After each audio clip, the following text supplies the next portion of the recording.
You're on. Live at the Grapevine, this is the Kosher Spirit Review, and today we're... How do I even compile this for people? There are certain brands of what I'm about to review that are, how should I say, in every magazine, on the wall of any major billboard of any major city, that are known to mix with Coke and or otherwise Long Island iced teas and pina coladas, and then there's rum. Now that you know what I'm talking about. Rum to me is a missing element. Rum to me is a lost art in the eyes of the mainstream, and I believe with agricole rums, pot still rums, and people making a drink to enjoy sipping versus dominantly for mixing are really going to enter something that is going to blow their minds in a special way. And for a l'chaim to have a good rum, you can have a 20-year rum, a 10-year rum, a 5-year rum, or just something, an eclectic pot still rum, for about the same price as a 12-year scotch, which will not, most of the time, not all the time, have the dynamic sweetness and cream vibe that a rum will. Not always. There are a few things in the shelf up here that sometimes can do that too. Okay. Molasses rum? Blackstrap. Blackstrap. Molasses, yeah. Okay. So blackstrap means probably a little bit higher quality. I remember, instead of just being straight side runoff of making sugar. Molasses is a byproduct of making sugar. Blackstrap is its own element. Great to mix in with sarsaparilla and root beer, not Coca-Cola. It's actually got a closer flavor profile to the sarsaparilla and root beer vibe than it does a cocoa bean.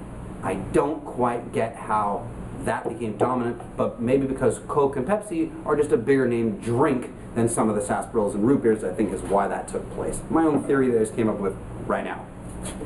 Okay, this is 42% alcohol, it's 84 proof.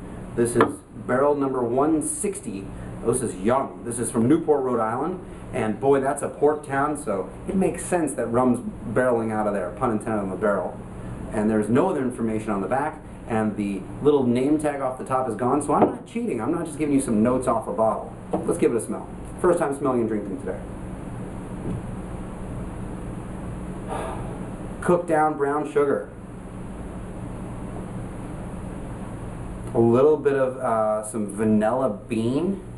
Not just like vanilla inside a little bottle, but anyone here had vanilla bean ice cream? It's like a little bit more clear and a little more, I'll call it progressive. Not going into politics today. Very much caramel, also little candies. But imagine kind of like dumping them and kind of squishing them together. It's not really them all by themselves identifying, I'm just kind of picking them up. I'd say a bourbon and rye lover could really get into this. Scotch, maybe not as easy, and let's give it a taste. L'chaim lebracha. I already said a bracha, I'm not cheating.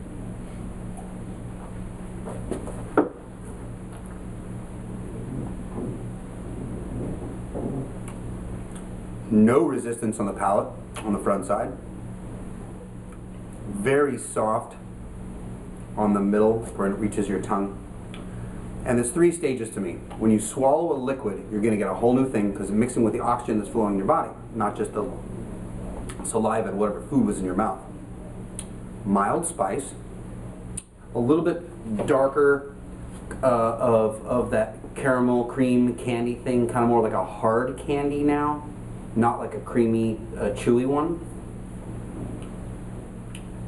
Again, the vanilla, again, the spice, and a touch of acid and tannin, honestly, on the finish. Which also means that